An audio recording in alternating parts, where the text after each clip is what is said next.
Bavele kwinkundla kamantyi yaseNaspoti eMpumalanga abarhanelwa abangaphezulu kwama-20 ngezityholo zokuxhamla ngokungafanelekanga kwithenda exabisa i-R114 million kwisebe lezemfundo eMpumalanga. We cite our case as both a mandatory interdict and a prohibitory interdict because there is ongoing injury to the person of the Lieutenant General of the applicant. Ukomishina lamapolisa KwaZulu-Natal uNjengele Nhlanhla Mkhwanazi ufaka isicelo esingxamisekileyo enkundleni sokuba izibhengeze njengezonyelisayo iintetha zikasomashishini uCalvin Mathibedi kwaye imnyanzelisa acela uxolo ze angaziphindi kwakhona enze ezi zinyeliso.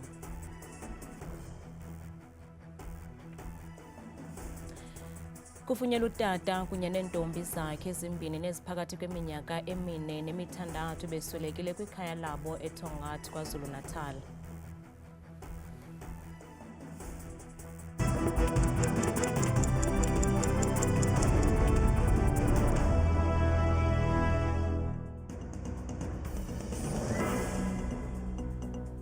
Sinibutse emakhaya uKandandambe Ndodwa Ndamba noPhumza Sikhumba noYitolikiyo Limi Lwezandla. Bavele kwinkundla kamantyi yaseNaspoti eMpumalanga abarhanelwa abangaphezulu kwama-20 nababanjwe ngokhetshe ngezityholo zorhwaphilizo lemali exabisa i-R114 million kwisebe lezemfundo eMpumalanga. Abarhanelwa babanjwe kumaphondo ahlukeneyo aquka iGauteng, iLimpopo, iNtshona Koloni neMpumalanga, ukanti abahlanu kwabatyholwa banikwe ibheyili zolo ngethuba bevele enkundleni okokuqala. Aba barhanelwa kutyholwa ukuba baxhamla ngokungafanelekanga kwithenda ezinxulumene nokulungiswa kwezikolo ezingama-21 eMpumalanga. Uphando olwenziwa ziiHawks luveze ukuba ababoneleli nkonzo bachongwe ngaphandle kokulandela inkqubo. Ezinye iintlawulo zahlawula naxa kungekho msebenzi wenziweyo. Kubonakala ngathi umrhanelwa wokuqala nguye ebejongene nezezimali kwisebe lezemfundo ngethuba kusenziwa olu rhwaphilizo. Your Worship, accused number 1 was the acting HOD of the Department of Education during the Commission of Effect, and he was solely responsible for signing off the memorandums that were drafted by his colleagues, which is accused number 2, 3, 4, and 5. Umtshutshisi ungqinile ukuba banobungqina obaneleyo ngakumrhanelwa wokuqala. Kubonakala ukuba uninzi lwabarhanelwa bebebambe izicoco eziphezulu kwisebe lezemfundo eMpumalanga. The state has more than sufficient evidence against accused number 1. Accused number 4, Ms. Sogaisi, she was the chief director during that time. Igqwetha lomrhanelwa wokuqala libethelele into ethi noko umthetho ubengqingqwa ngokuza nesiphakamiso sebheyile exabisa i-50,000 yeerandi. He's earning 48,000 per month with school-going children at university level. His wife is unemployed. He is not in good shape of health. Namhlanje abatyholwa bafake izicelo zabo zebheyile. Iibhanki ezinkulukweli zijongene nengalo yomthetho kulandela umba wokuthengiswa kwezindlu ezibuyiselweyo. Abanini izindlu baphikisa indlela abaxuthwa ngayo amakhaya abo kuba kusithiwa basilela ukuhlawula iindleko zawo, kanti yayamiswa namhlanje inkqubo yokumamela eli tyala emva kokuba inkundla ephakamileyo ifumanise ukuba igqwetha elimele abafaki izicelo alinazo iimpepha ezifaneleyo zokumela la maxhoba, nto leyo ijaji ichaze ngokunyhasha umthetho wenkundla kamatyala. Ifumana indlu yena kayithola katswa Le ndlu ndayifumana ngoku ndandihlala e-Everton ngo-1999 ze ndangena kuyo ekupheleni kwaloo nyaka. Kodwa ngo-2007 ndagxothwa ngamapolisa awayehamba ngeemoto ezisixhenxe. Ndalwa nabo kuba ndinomyeni olimeleyo ndibabuza ukuba bathi sihambe siyohlala phi. ezemhlala ili-director.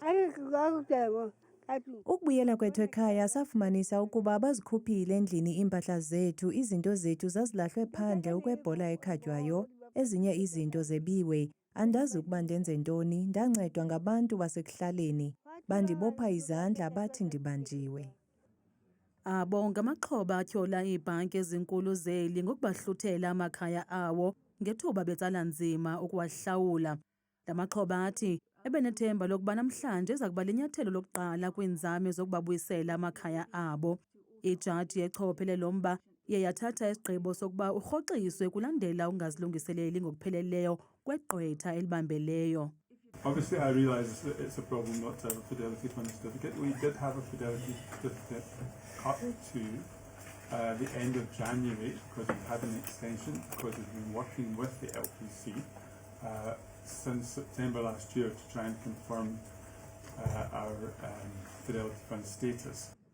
Ijaji iye yakhwela izehlela kweli gqwetha ngongazilungiseleli ngelithi ukusilela kwalo ukufumana isatifiketi sokumela la maxhoba kwibhunga lezomthetho kungabi nankathalo. I honestly cannot believe that we are here and we have to deal with this. In all my career, this is the first time that this has happened. It's also the first time it's happened to me. No. I mean, we cannot proceed today. That is for sure. La maxhoba akhala ngelithi iibhanki zihlala zithengisa amakhaya athe ahluthwa ngamaxabiso aphantsi alingane nesixa-mali sebond. Ukanti lo mba uza kuphinda uhlale kwakhona ngomso. Ukomishina lamapolisa KwaZulu-Natal uNjengele Nhlanhla Mkhwanazi ufake isicelo esingxamisekileyo enkundleni sokuba izibhengeze njengezinyelisayo iintetha zikasomashishini uCalvin Mathibedi ukanti amagqwetha kaNjengele Mkhwanazi athi afuna ukuba lo kaMathibedi angaziphindi kwakhona ezi zinyeliso. Everyone says I'm a whistleblower now. You swear a person, you swear at a person in public. You call a person a murderer, and you say to a person he prepares mortuaries before he goes on operations so they can kill people. And then you turn around and say you're a whistleblower. What are we whistleblowing? It's quite interesting, but there's a standard cover-up that trying to protect whatever damages that they've done.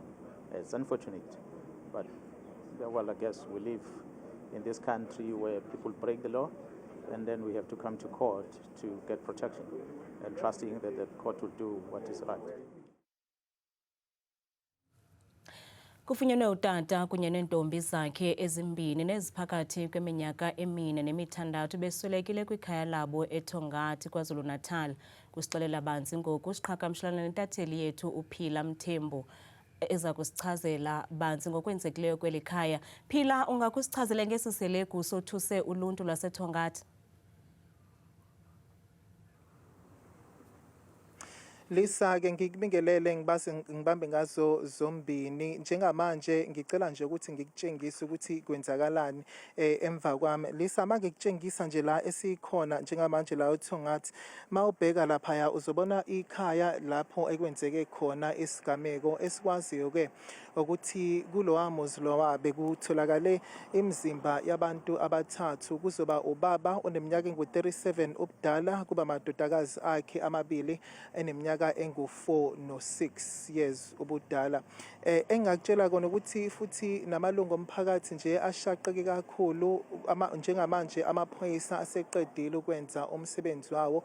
Ngesikhathi kade sifika la siye sabona ke Lisa ukuthi bekhona ngisho abezimo eziphuthumayo ama-paramedics bekhona kanjalo namaphoyisa afikile azako wenza uphenyo lawo kwafika nabantu abakwa-forensics. Kushuthi ke labo bantu yilabo abafika la bekwazi ukuthi basuse imizimba yabantu abasuke beshonile endaweni. Njengamanje ngaqinisekisa nje ukuthi imizimba yabo bonke labo abashonile abaswelekile Lisa seyisusiwe nane-tape levamise ukuthi ibekwa amaphoyisa laphaya uma ngabe kusakhona umsebenzi abawenzayo endaweni yesigameko nayo seyisusiwe nje ubona nje ukuthi namaphoyisa asihambile. Kodwa ngifuna ukukutshengisa nje Lisa isimo njengamanje ngaphandle uyabona laphaya kunamalungu omphakathi amile la ngaphandle kade buka nje nawo umsebenzi amaphoyisa uqhubeka kanjalo nalabo bama-forensics befika bezothatha imizimba mangabe sikhuluma nabo nakube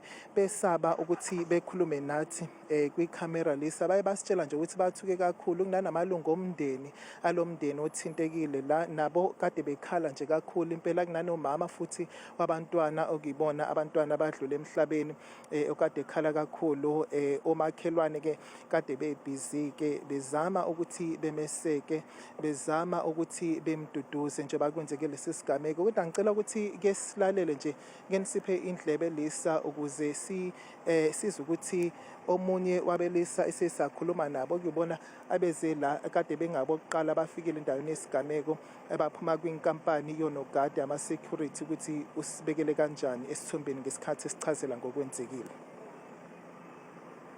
We got a phone call from one of the community residents that stating that that at 1:20, the school transport has contacted the mom and stating that should we pick up the child from home and from school, and the child said no. So it was a bit of a hectic situation. Like sent my first responders, Officer Tian and Officer Rian, that to go have a look at the house. And when they got to the scene, they noticed the male is hanging as they looked through the window, and they decided to break force and gain entry, and they saw the male hanging, and then they do a briefing into the rooms, and where they found a four-year-old girl and a 6-year-old girl lying on the bed. Both were deceased. Amalungu omphakathi ke Lisa aye akhuluma nathi asichazele ukuthi ashaqe kakhulu ngesigameko esenzekile kulomphakathi kwazise abakaze bahlangabezane nesigameko esikanje kule ndawo. Ngisithatha zonke izintambo ngizibuyisela kuwena studio. Sibambe ngazo zibini kwintatheli yethu uPhila Mthembu. Ebephekwe sophulwa ngemibuzo kwakhona namhlanje usekela mkomishina lamapolisa onqunyanyisiweyo uNjengele Shadrack Sibiya kwikomishoni kaJaji Madlanga. uNjengele Sibiya uthi akaboni into igwenxa ngokudibana noKate Matlala emzini wakhe kuba akukho nto eyimdibanisa necontract kaKate Matlala awayifumana kwinkonzo yesipolisa. I'm a detective. And if Mr. Matlala is a service provider who works for supply chain, where they allocate tenders, or him supplying service in the detective space, I would be a little bit cautious in doing that. But the second thing that I want to... sorry, before you say the second thing, can you just repeat for me? You said if something, then you would be cautious, but I didn't quite understand. I said I would be cautious, or maybe apply my mind in having to invite someone that I know that is a service provider in the detective space, and I invite him to me. But the supply chain is a division on its own, which is far from where I am. I don't even know the people who sit on how tenders are allocated. Lokasibiya uthathene phezulu nalowo ukhekolibunqina emtyola ngokungamhloniphi ngendlela ambuza ngayo imibuzo. If the document is already out there in the wild, I take it that the cat is already out of the Like the impalas. of the sack. You see, what I don't want to say. I don't want to say she's being arrogant, but she's making a joke no, with you you, that's started it. But Chair, we need to really respect each other and try to be modest with one another in a platform like this and be professional. So if she goes that way, I'm going to take the different route as well, and it's not what we want. So please give me the same respect as well, and let's do it professionally. Uvele phambi kwekomiti yesikhawu yeParlamente namhlanje usomashishini wephondo laseMntla-Ntshona uBrown Mokgotsi emva kwexesha elide salo ukuvela kule komiti ngelithi woyikisela ubomi bakhe. kaMokgotsi ubenikwa ubungqina ngezityholo atyatye kwazona kwibholo lorhwaphilizo nongenelelo lwezopolitiki kwezobulungisa nakwinkonzo yesipolisa. Iqale ngeziphapho eziphakamileyo ikomiti namhlanje ngethuba ilungu lale komiti yesikhawu Darlene James evutha amadangatya ngumsindo ebuza uBrown Mokgotsi ngendima yakhe kwinkonzo yesipolisa xeshikweni engelopolisa kodwa engungcothoza. Your entire statement gives us the impression that you are a member of South African Police Service, which you are not. You are an informant. Okamogotsi uphendule ngelithi kucace mhlophe kuye okokuba okaJames wazi izinto nganye. The honourable member and myself, we are in two different worlds. I can show you, just that I cannot give you names, but I have 10 handlers who can corroborate how much informants have been paid, how many have decided to quit. It even happened in my hometown where they discovered more than 30 laptops and he was given 500 rand. He threw it to those police officers.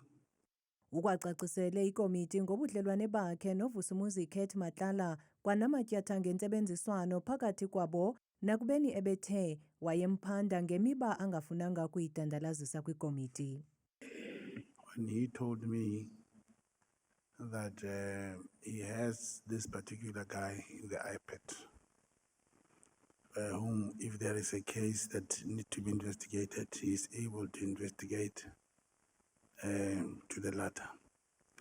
And you'll see throughout, I keep on asking him about this iPad guy. Le komiti ivakalise ukungaxoli ke ngobungqina balendedeba yakwaMogotsi nalapho ithe abunasihlahla nanjengoko ubexakene nokuphendula kwimibuzo ebuzwayo kuphathelene nezitanza ezithile eziqulethwe ingxelo yakhe efungelweyo. Umphathiswa wezezimali umnumzana Enoch Godongwana uza kuthi thaca uhlahlo lwabiwo-mali lwesizwe luka-2026 epalamente ngomso. Umbuzo omkhulu ke ngulo, ingabi iza kunyuka kusini na irhafu kanti ziyabethana izimvo kwiingcali zoqoqosho kanti sekela nqonyela elibambeleyo kwiziko lerhafu kweli Ketumetsi Sisana uqikelela ukuba olu hlahlo lwabiwo-mali luza kugxininisa kakhulu kumba wentlawulo yerhafu sekananjalo lixhobisa iqumrhu eliqokelela irhafu kweli iSARS. That a lot of money was thrown to SARS over the medium-term expenditure framework in order to bolster collections, which is why I think the 2026 budget is going to be so comforting, because we're seeing the shift from National Treasury spending more or trying to tax us more. And we obviously have that argument of the shrinking tax base and how tightly squeezed we already are. And Treasury seems to be hearing these calls after a number of years. And now they're capacitating SARS not to go after the same compliant taxpayers, but to bring more people into the tax net, the informal economy into the tax net, and have more people contribute. Kaizer Chiefs yabuyela kwakhona kwibethwe iPremiership ngokuhlwanje esukela oko yaphumelela ngenqaku elinye eqandeni bethi Marumo Gallants ekuqaleni kwale nyanga leveki inzima kakhulu kumakhosi nanjengoko eqobisana neStellenbosch FC ngokuhlwanje.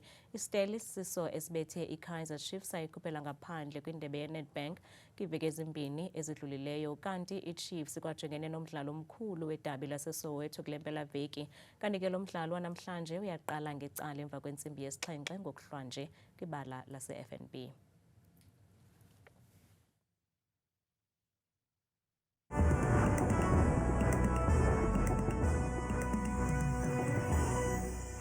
Nkosi kakhulu ke Madikela noNcuthu ezindabeni. Ndiyakubulisa nawe mbukele ekhaya, ndikwamkele ke kwidesika yam yeMozulu. Bethe mna ngegama ke ndinguthabile ndiyinzwakazi yabathembo mvanje ngokubanzi. Masijongeni ke nantsi kaloku iMozulu leyo ke mbukeli wam ekhaya siye siphawule iziganeko ngakumbi mvanje kusukela ekuseni ngomso emini naphambi ngorhatya. Qaphele ngokubanzi ke kuMzantsi Afrika xhapeka kakhulu ezaziganeko zibikwe mpela futhi sokusibeka kwezulu ngampela ke kulaphondo lonke laphaya entshona koloni ngamandla ke kwindawo ezikufuphi nonxweme phaya koFredendal ngexesha lasekuseni phaya bevuswa kulo 17 degrees babuye ke ngorhatya bavale sele besokusuku noko kumyoli phaya noxa kusasibekele ko 29 degrees amaqondo wakho okutshisa mbukeli wam aphansi naphezulu sivele ngephondo lokuqala neliphaya lona ephondweni ke laphaya empuma koloni ngamandla kwindawo ezininzi ke ithanda ukuzinza kakhulu ke kwintshona nombindi olaphondo njengaphako kaladokho nje nazo zonke ezangqingezi ukufupha amaqondo okutshisa wabaphantsi kwasekuseni futhi nenkwankca nje ekhatshwa ngumoya obhudla kakhulu phaya ngenxa kala 13 degrees degrees ngokubanzi baphila kanje phaya ephondweni lase-Free State mpela ke futhi kundawo ethile ukuphakama kakhulu kwelaphondo phaya ko-Sasolburg nazo zonke nje ezoziphaluka yonke la nkwanxa usekuseni futhi napha ko-Frankfurt ngamaqondo okutshisa phansi wakhe ke la 12 degrees kanti ke imozulu mbukele ekhaya yenjenje phaya ephondweni ke laphaya entshona koloni impela ke mzonzulu ke futhi kumandla kugxeba amazantsi nempuma lapho ndawo ezininzi njengaphaya ko-George kwasekuseni futhi amaqondo okutshisa kwabaphansi laphaya eKapa lodumo sesontsitsana nje zithe sikhaya yonke lantsasa kuyanetha nje yonke imini yabo yangomso kanti bethuna yenjenje futhi ke imozulu kwiphola laphaya Northern Cape ngamandla mbukelo wami ekhaya futhi ke kumandla kokoromani kwasekuseni futhi qaba ngamafu laphaya amaqondo okutshisa phansi ngo-14 degrees kanti ke benjenje futhi kwelaphondo laphaya Northwest ngamandla futhi kwindawo ezininzi ezizinze kumazantsi nentshona phaya Freiburg umzekelo lonke nje laxesha lasekuseni phaya ko-13 degrees napha ko-Tosca yiloo nkwanxa nje ingephi bevuka ngomsekuseni kanti ke eRhawutini apho sikhoyo thina ngalo lo mzuzu mpela ke futhi ke kumantla walapho napha ko-Pretoria kwasekuseni amaqondo okutshisa phansi pha bevuswa lelashumi nje nelikhatshwa sisithatha simbukele ekhaya Newcastle ngokubanzi siphawuleni phaya ephondo ke futhi laphaya ko-Limpopo mpela ke kumazantsi nentshona elapho indawo ezininzi pha kobilabila umzekelo kwasekuseni futhi ngaloo mafu nenkwanxa nomoya obhudla ngokuqatha phaya ekuseni ngenxa yelashumi nje elikhatshwa sisibhozo kanti phaya ephondweni futhi lasempumalanga ngamandla ke futhi ke kumantla nentshona elapho napha ko-Middleburg kwasekuseni futhi ko-14 degrees naphaya encamini lapho naphaya emalahleni kwasekuseni futhi nomaqondo okutshisa phansi ka-14 degrees vume ekhaya ndivala ndisonga iphozulu ngebo lokugqiba pha KwaZulu Natal impela ke futhi kumantla ubusephongo lapha kwasekuseni futhi loo nkwanxa nezo ntshizane zithe xhaxhe yonke la ntsasa ekuseni futhi ngenxa yakhe la 18 degrees mna ndikuthanda kangaka xeshale myoli